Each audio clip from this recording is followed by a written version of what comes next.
Zach with Wingard Wearables. You're one of 12 special people who's going to watch this video to the end. And this video is extra special because it's the start of maybe a multi-part series called How Lightweight Can a Tomahawk Be? But first, an important announcement. On September 12th, we launched our cosmetic second sale. And we have since sold out of cosmetic seconds of love handles and thumpers, but we still have a few Empress tomahawks on the site. And we also have a few Sparrowhawks and a single Stingray tomahawk up on the site. So these are still as sharp and structurally sound as ever. There's just little surface, patina scratches or, surface pores from casting process. So they're not cosmetically pure perfection, but they will serve you a lifetime. And so go on the site to get the best deals ever. And also, very rare for us to have back ripper tomahawks on the site. We only make about one small batch every couple of months, and we have several on the site right now, full size and MOLLE compatible. Now, speaking of the back ripper, this is the lightest tomahawk on the market. These weigh between 6 and 8 ounces usually. Some of them get a fraction of an ounce higher, some a fraction of an ounce lower. But they are not the lightest weight that a tomahawk can be.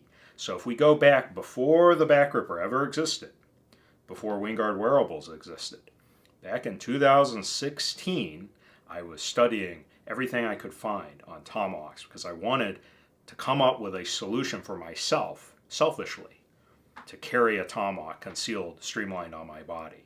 At the time, I had no idea we would figure it out and it would look great and we would launch a business from this. But I was just studying it for personal, like out of a hobby, a passion project. And so I was reading a book called The Spiked Tomahawk by Jack Vargo. I had never met or interacted with Jack Vargo before, read the book. It sparked more questions. I reached out to him directly, and that began a correspondence that lasted for years. And so we spent hours on the phone and meeting in person, that sort of thing, from 2016 through last I contacted him was like late 2019. Unfortunately, he passed away in 2020. But he was my mentor, and he taught me a lot about tomahawks.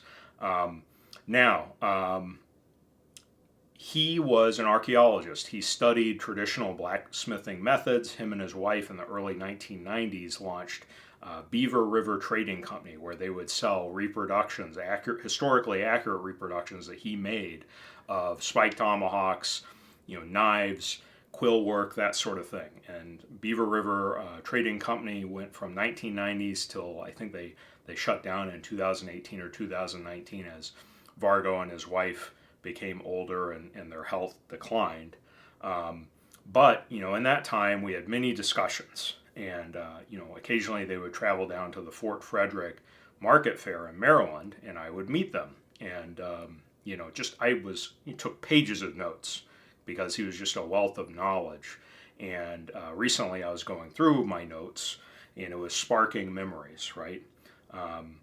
Now, I had also purchased a few historic reproductions of tomahawks he had made that represented design features of spiked tomahawks. But he also did not make spiked tomahawks as light as they had been.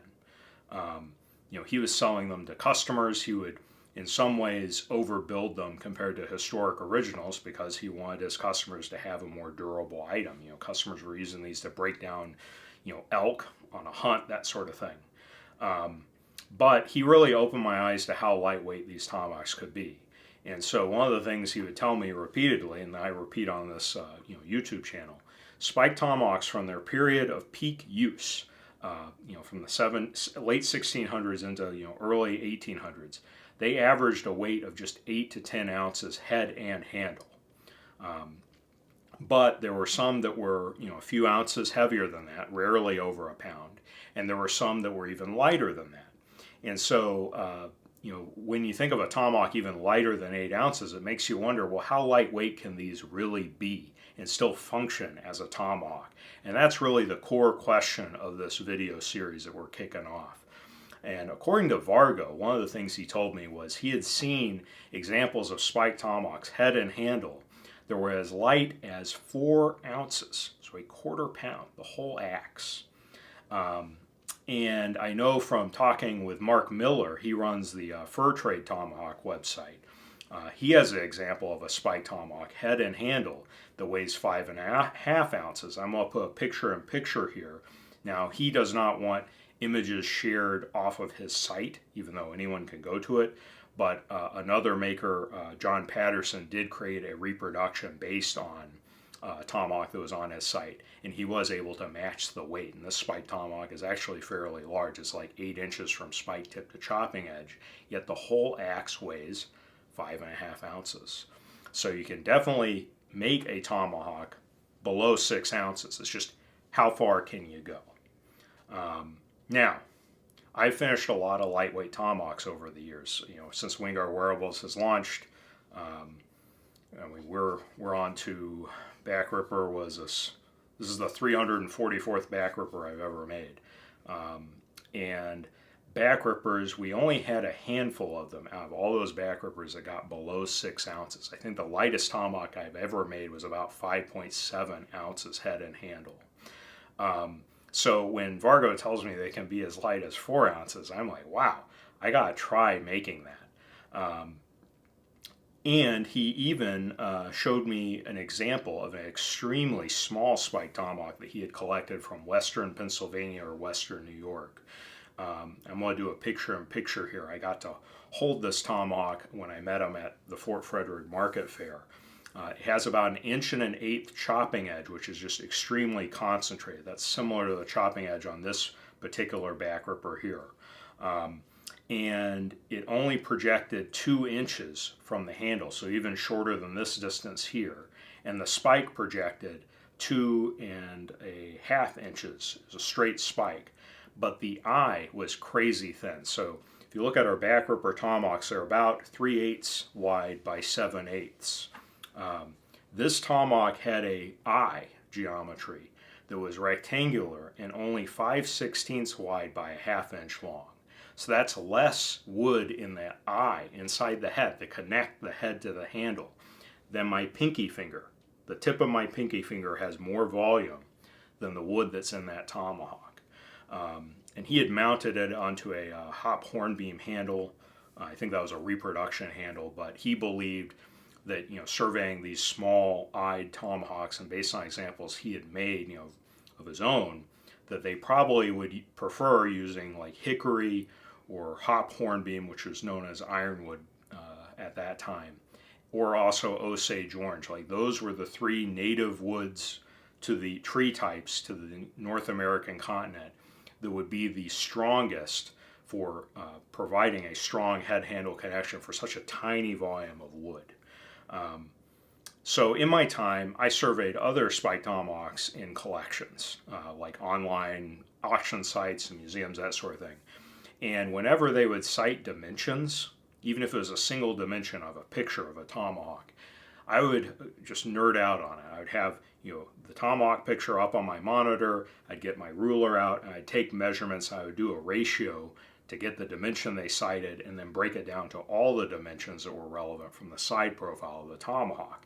And so I compiled dimensions of dozens of tomahawks, and I was able to figure out the minimum, maximum, and average dimensions of the chopping edge, how far it projected from the eye, how long the spikes were, that sort of thing. Now, at the time of my survey, the tomahawks were averaging about 2 inches in chopping edge, the historic spike tomahawks. And the blades were projecting about 2 3/4 inches from handle, and the spikes averaged about 3 inches long. That seems fairly long, but I mean, there were examples that were even longer than that and shorter, right? It's an average length. And so what I did, because at the time, this was before back ripper, remember that, I wanted to make a small everyday carry tomahawk for myself. I decided to try to design a tomahawk based on these minimum dimensions of historically proven tomahawks. So I took all the minimum dimensions and I sketched this up. And it looked not proportional to me. So then I took all those dimensions that were minimum, all the dimensions that were average, and I picked the dimensions in between them, like right in the middle. And I drew this one up. And it also wasn't quite proportional, but I just kept going, right? So I went through several sketch iterations, like hand drawings, and in March 2016 I had this concept. I called it the Rippin' Raven because it kind of, the spike has a blade on the end. It's kind of almost like a Bacall style blade before Bacall got more popular on Instagram. But it looked a bit like the beak of a raven. And I was trying to stay to the minimum side of eye geometries that existed. I was intending to use like a really springy piece of hickory on it. And I took the most promising design and had it 3D printed out of plastic. Mounted it on a wood handle, was wearing it, it was comfortable, it was super compact. And I took it in, showed it to somebody who I knew, like an engineer, who doesn't have a violent bone in their body. And when he saw it, it was so small to him, has no experience with any kind of violence, right? That he thought he would fare pretty well against it. And so, that, I wish I could show you the 3D print of the Rippin' Raven because it was so small I lost it years ago. But it did teach me something. If you're making a weapon that's designed to end a violent encounter in one blow, and that's what a tomahawk should be capable of doing, one blow to a load-bearing bone or to the head, drop the opponent, right? If it's capable of that, it needs to at least look like it's capable of that. It needs to look intimidating. You don't want the reaction of, that's not a knife, and be the guy with a tiny knife, right? You want this thing to look intimidating. And so, I want someone to see if I pull out a tomahawk and it is seen, I want them to think, holy crap, I don't want to be anywhere near that thing, right? Not think, oh, I have no fighting experience and I think I could take this out. So we've actually heard from several of our customers that have had self-defense encounters with their tomahawks that they bought from us. And fortunately, in the vast majority of those cases, when the tomahawk is presented, the threat, the opponent, runs, thankfully. So, we don't, when you design a minimalist tomahawk, I feel like it's now important that it visually looks big enough to be intimidating and threatening. It can't be just puny tiny, right? So I scrapped the Rippin' Raven, and that eventually led us to the path that led to the back ripper and the Empress. Now, still, I continue studying tomahawks, and from their peak period of use, I kept coming across these pictures of really, really thin tomahawk handles. And then I got a few more from Ernest Gendron. He and I were catching up. If you haven't seen my interview with Ernest, and we talk about war clubs, definitely I'll link to that below. Check it out. But we were also talking about how lightweight we thought tomahawks could be. He sent me some pictures he had come across from online collections. And they aligned well to the really tiny tomahawk that Vargo showed me. So it's clear that that wasn't just a one-off, that North American warriors, some of them at least, were carrying and depending upon these incredibly thin, lightweight tomahawks. But when I use my back ripper and my Empress, this is 6 to 8 ounces, these weigh 7 to 9 ounces. I don't feel like these are sluggish and slow at all. These feel really fast in the hand, and they are quite capable, both in flesh and bone combatives and with the back ripper in light bushcraft utility. So why did they want to go even lighter than that? That's kind of fascinating to me, because if you're dropping the weight from, say, 8 ounces to 4 ounces, that's a huge loss in weight. Surely that's going to make the super lightweight tomahawk less capable, right? It's going to have less impact momentum. It's going to have less material that should push it closer to the margin of structural failure. And Vargo thought that too, that the closer it got, the less material in the eye, that sort of thing, that it was going to get closer and closer to breaking, that these things could be prone to breaking.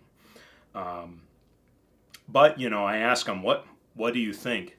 Back in 2016, why do you think these such lightweight tomahawks existed? And he gave a reply. He said, it's hard to speculate when one's side doesn't have a written history, right? So think about Native American warriors.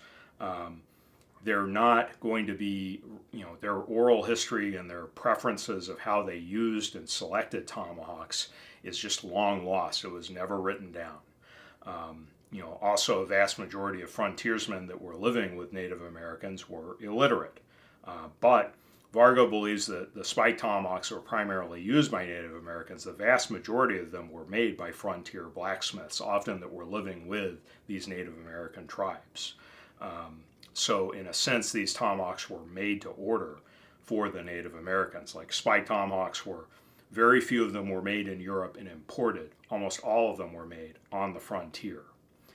So why would such lightweight tomahawks exist? We can only speculate, but Vargo had three theories, and I want you guys to get feedback on them. The first theory was he thinks the lighter, thinner tomahawks were more nimble on a longer handle. So think the back ripper, this is 16 inches long.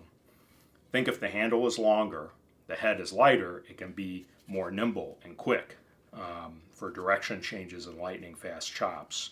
So he had mentioned examples of tomahawks where the handle was just 7/8 thick, right? So this tomahawk is, it gets about 3/4 inch thick, but it starts at 5/8, so slightly thinner than this overall length. Now, I was looking at my notes, I didn't record the maximum length that he had seen, but when I survey spike tomahawks, historically, they rarely get over 20 inches long. So that's one theory, that they were kept really compact and light so that you could have a longer tomahawk for more reach and be more nimble. The other theory is that it's kept ultra light so that you can carry it more easily as a backup. So think in context of combatives, if you throw one tomahawk, you want to be able to transition to another. Well, if both your tomahawks weigh on the upper end of a tomahawk's weight, that's going to be more burdensome. So maybe you want an extra light tomahawk just as a backup.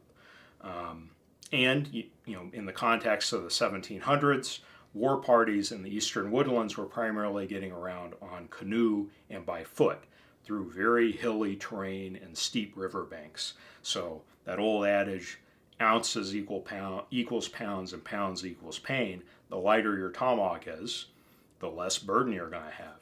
And his last theory was from his perspective as a blacksmith, using the same techniques that they used on the frontier days.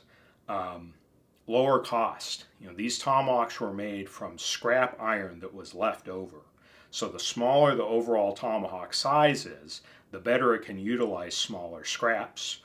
The easier it is to forge. They didn't have belt grinders back then. They used hand files. So the smaller your surface area, the less work and labor and cost for the blacksmith to make the tomahawk. So it could be that these tomahawks were chosen by Native American warriors that wanted to spend less or trade less in order to acquire a tomahawk, right? It's just the lower cost option. So those make sense to me. Comment below if you have other theories, but there are unknowns. Vargo believed that less material in the eye meant that the tomahawk would be more prone to breakage. And I'd agree, reducing the volume of the wood inside the eye seems to be problematic. But I have questions, and feel free to invite your questions and comments. But when we're looking at this investigation of how lightweight a tomahawk can be, these are the kind of questions that I have. How lightweight can a tomahawk be before it breaks? How functional is a very lightweight tomahawk? Like even lighter than the tomahawks we've made right now, what are the expectations out of something that weighs half the weight of this, right? Are you expecting it to function purely as a weapon? Is it like a hand weapon, a thrown weapon? Is it going to function in bushcraft, shelter building, fire building? Are you breaking down game to carry back to your camp? What are the expectations? Like, what would your expectations be of a tomahawk that weighed a 1/4 pound, whole thing? So I had to start somewhere. And I decided I would take an Empress tomahawk and a back ripper tomahawk and modify them. And I wasn't just going to take a nice sellable back ripper or Empress, right? And this is a principle you need to remember. If you've never made anything in your life, the first is the worst. So our first batch of back rippers, most of them we didn't even sell. There were some problematic heat treatments and just the variations dimensionally of hand forging. Some of them were aesthetically ugly. So I took one that had a decent heat treatment on it and modified it for a lightweight back ripper. So check this out. Is it focusing with both of them in frame? Mm-hmm. All right, so we got back ripper that's on the store right now and featherlight back ripper from our first batch. So I modified this with a Dremel cutoff tool and a belt grinder to be as thin as possible. Now the eye geometry did not change, and the amount of wood that's inside the eye is about the same as this tomahawk in my hands here. This tomahawk weighs 8 1/4 ounces. I was able to get this back ripper down to 4.5 ounces. So I failed to get it down to 4 ounces, but it's still the lightest tomahawk I've ever made. And look how thin that is. That is crazy thin. Right? So that's just bandsawing and rasping down a regular back ripper handle and using a belt grinder and a Dremel tool to reduce the thickness and minimize the metal in the head. Yet it's still a back ripper, right? The spike length and the chopping edge and the chopping blade are extending at properly intimidating dimensions, right? So, and I also just played around with a different file branding pattern.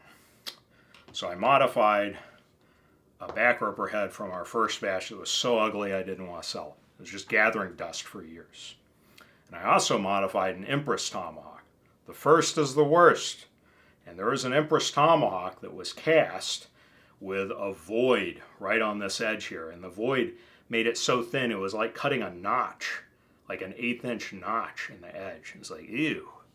So that was gathering dust. Didn't know what to do with that. Well, hey, let's remove some material here and make it a lighter weight Empress head. So that's what we did. Check these out. So this is kind of proportional. I took a Molly Empress tomahawk handle, and that made it proportional to the shrunken down size of the head. But again, Dremel cutoff tool and belt sander really thinned it down. And the handle is thin too. This is now the lightest tomahawk I've ever made. So this tomahawk here in my hands is about 9 ounces. This is 4.3 ounces. It's just crazy light. The wristwatch I'm wearing weighs over 2 ounces. Both these tomahawk heads weigh over 2 ounces, but under 3 ounces. So they're about, just the metal in these heads is about the weight of my wristwatch. Incredible how thin these are. So I failed to hit 4 ounces. I'm kind of annoyed by that. But hey, the first is the worst, right? We're going to start with the first featherlight tomahawks and see how they do. So now, let's stop talking about my failures to get it down to 4 ounces. We got what we got, right? A 4.3 ounce Empress, a 4.5 ounce back ripper. And according to Vargo, and I agree, these tomahawks, when they get that light, and tomahawks in general, especially spike tomahawks, primarily weapons first, tools second. So for weapon tasks, we wanted to test these against flesh and bone targets.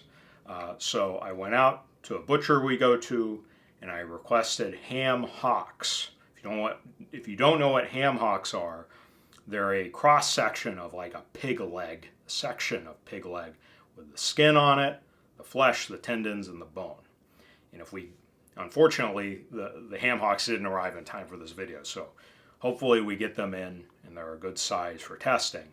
But they should simulate, if they're properly sized, this section of a human arm, right? So you got the humerus there, thick bone, and the test I had in mind was to see if these lightweight tomahawks, if I chop into that ham hock, will it bury through the skin, the flesh, and the tendons, and then do damage to the bone to the point that this cannot be load-bearing, right? That would be an incapacitating blow.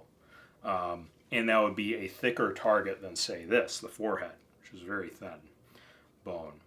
But since we failed to get a ham hock in time for the video, my wife bought a watermelon that wasn't ripe, and so we chopped that instead. So I'm going to cut to outside. We got some slow-mo videos.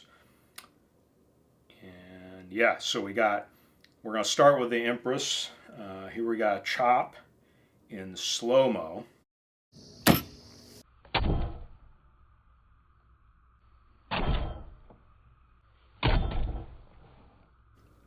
In the lightweight Empress at 4.3 ounces, it was just crazy quick.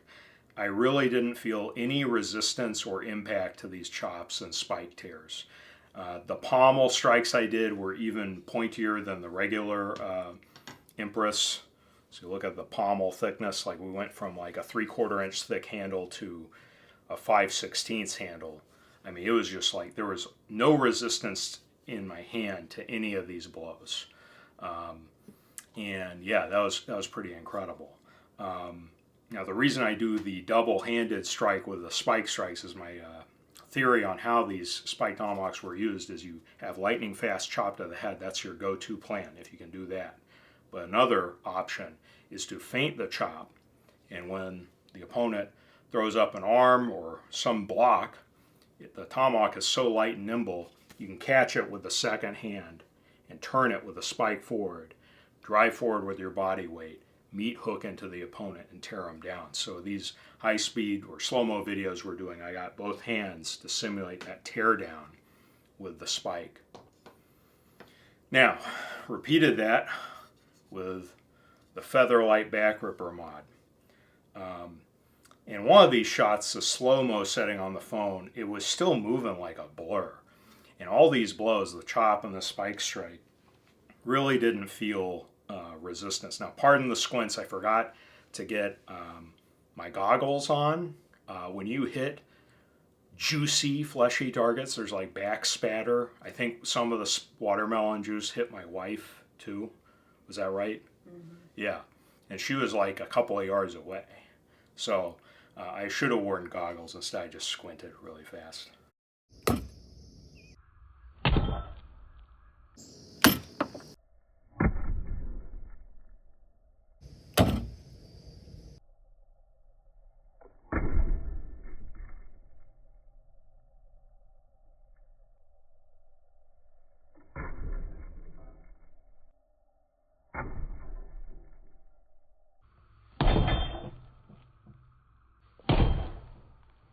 Which looks bad on video, but that's okay. Now, I then decided, hey, let's do more testing. Now, we forgot to bring a microphone out, so pardon the poor quality, but you know, the Empress is intended for flesh and bone targets, so you know, watermelon, that's fine for now. We're going to get those ham hocks in. But the back ripper, I mean, this is a steel edge chopping blade. It should be used in chops against wood, right, in bushcraft. So we had this oak pallet, seasoned oak, that we're going to test against, and we'll cut to that just to see, you know, how it chops.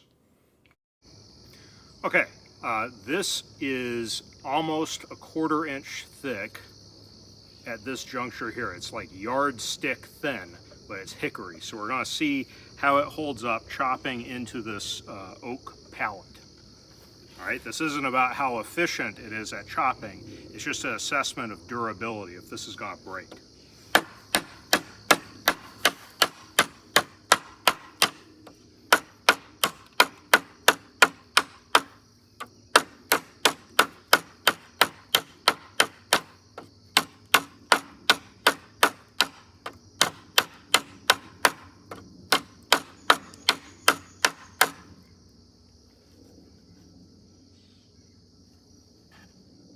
No signs of loosening, no splinters.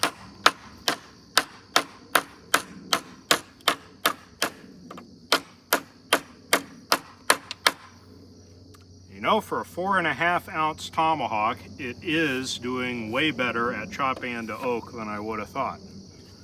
So, yeah, it kind of passed the first go at durability test, and it's not uncomfortable chopping in the hand, given how thin this is. This is very surprising to me. I was expecting this to be dubious, because I've never made a tomahawk this thin before. So how about that? we should do more testing, right? That isn't a whole lot of rigorous testing right now on these super thin tomahawks. But what do you think we should test next while we're waiting on the ham hocks to come through? Comment below. I don't know how these are going to, I definitely don't think these will hold up to throwing into wood targets, right? The back ripper as is and the Empress as is aren't intended for throwing into wood targets. We may make foam targets to look at, the dynamics of throwing such a lightweight tomahawk, but comment below on what you think we should test next.